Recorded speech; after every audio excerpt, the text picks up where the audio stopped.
आप देख रहे हैं city channel Amravati. Congress UPA की आत्मा है, जिसके चलते देश में अगला प्रधानमंत्री भी कांग्रेस से ही होगा। प्रशांत किशोर द्वारा भी इस बात की पुष्टि की गई है। राहुल गांधी ही इस राष्ट्र के अगले प्रधानमंत्री होंगे और हमें भी इस बात का पूरा विश्वास है।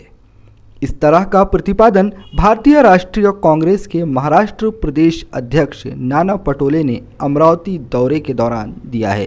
मध्ये देशाचे प्रधानमंत्री राहुल गांधी होणार असं प्रशांत किशोरचं एक स्टेटमेंट आलेलं आहे। त्याच्यामुळे आम्ही लोकशाहीला मानणारे लोक आहोत। जे तुम्ही पहिला प्रश्न विचारला, आम्ही लोकांच्या विश्वासानं आम्ही त्यांच्या आशीर्वादानं सत्तेत यायला आम्हाला आवडतं। असं कॅल्क्युलेशन आणि हे मॅनिप्युलेशन हे काँग्रेसच्या व्यवस्थेमध्ये नाही।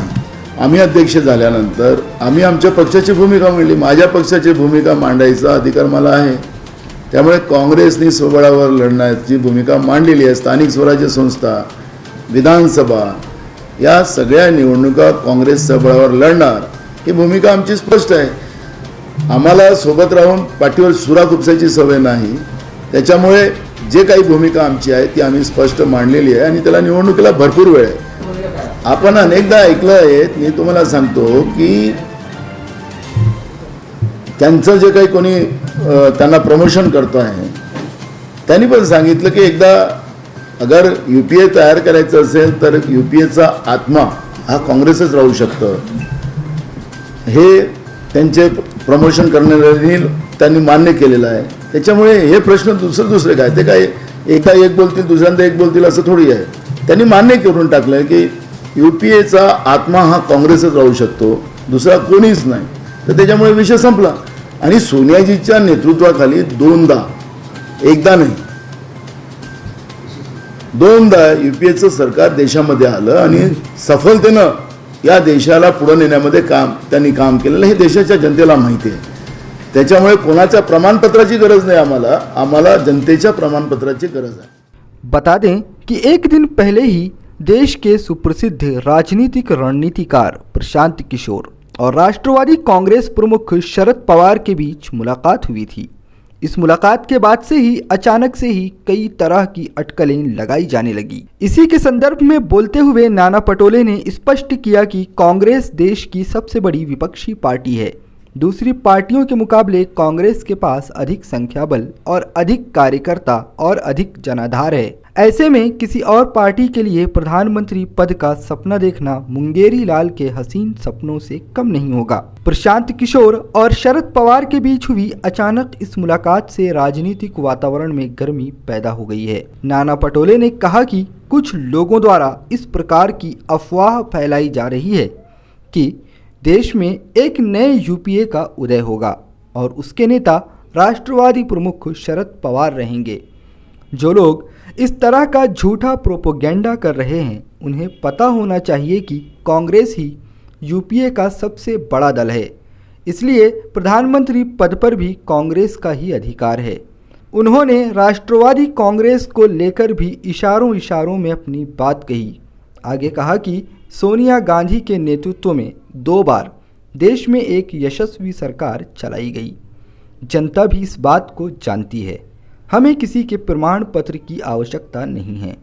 मराठा आरक्षण के मुद्दे पर बोलते हुए उन्होंने कहा कि संभाजी राजे ने कुछ दिनों पूर्व मुख्यमंत्री उद्धव ठाकरे, एनसीपी प्रमुख शरद पवार, नेता प्रतिपक्ष देवेंद्र फडणवीस के साथ ही वंचित बहुजन अघाड़ी के नेता प्रकाश अंबेडकर से मुलाकात की। संभाजी राजे ने एक नया पक्ष स्थापित करने की जानकारी दी है, लेकिन आने वाले चुनाव में वंचित अघाड़ी व संभाजी राजे एक साथ आएंगे।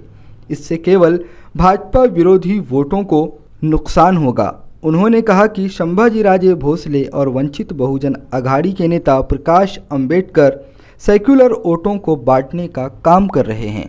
Bureau report, city channel Amravati.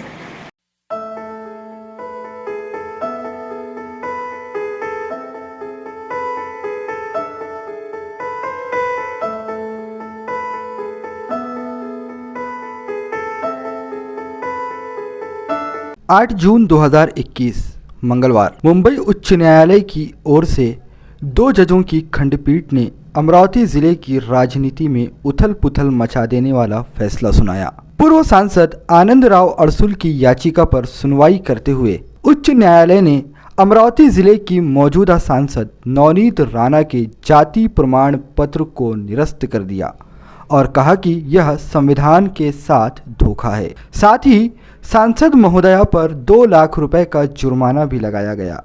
इसके साथ उनके जाति प्रमाण पत्र संबंधित सभी कागजात महाराष्ट्र शासन के पास 6 सप्ताह के भीतर जमा कराने के आदेश दिए। इस फैसले के बाद पूर्व सांसद आनंद राव अड़सुल पहली बार शुक्रवार 11 जून को अमरावती पहुंचे। उनके अमरावती पहुंचने पर शिवसेना कार्यकर्ताओं की ओर से शहर के हृदय स्थल कहे जाने वाले राजकमल चौराहे पर जमकर जश्न मनाया गया। साथ ही आतिशबाजी भी की गई। इन सब के बाद पूर्व सांसद ने अमरावती शहर के पत्रकार संघ में पत्र वार्ता को संबोधित करते हुए उच्च न्यायालय के फैसले के संदर्भ में सुविस्तृत जानकारी दी। इसके साथ कई तरह के और भी गंभीर आरोप सांसद व राणा दंपत्ति पर लगाए। मुंबई हायकोर्टाने नवनीत राणा विरोधी आनंदराव अडसूळ या केसमध्ये जो निर्णय दिलेला आहे तो निर्णय दोन्ही पक्षकारांच्या वकिलांची बाजू ऐकून कागदोपत्री पुराव्याची शहानिशा करून दोघांनी रेफर केलेले विविध प्रकारचे केसलॉर त्या ठिकाणी लक्षामध्ये घेऊन केलेलं हे जजमेंट आहे, पुराव्यानिशी केलेलं जजमेंट आहे आणि म्हणून त्या हायकोर्टाने स्पष्टपणाने 4 गोष्टींचा उल्लेख केला आहे। हे चुकीच्या मार्गाने मिळवलेलं प्रमाणपत्र आहे म्हणून ते सरेंडर करावं caste scrutiny district caste scrutiny कमिटीला।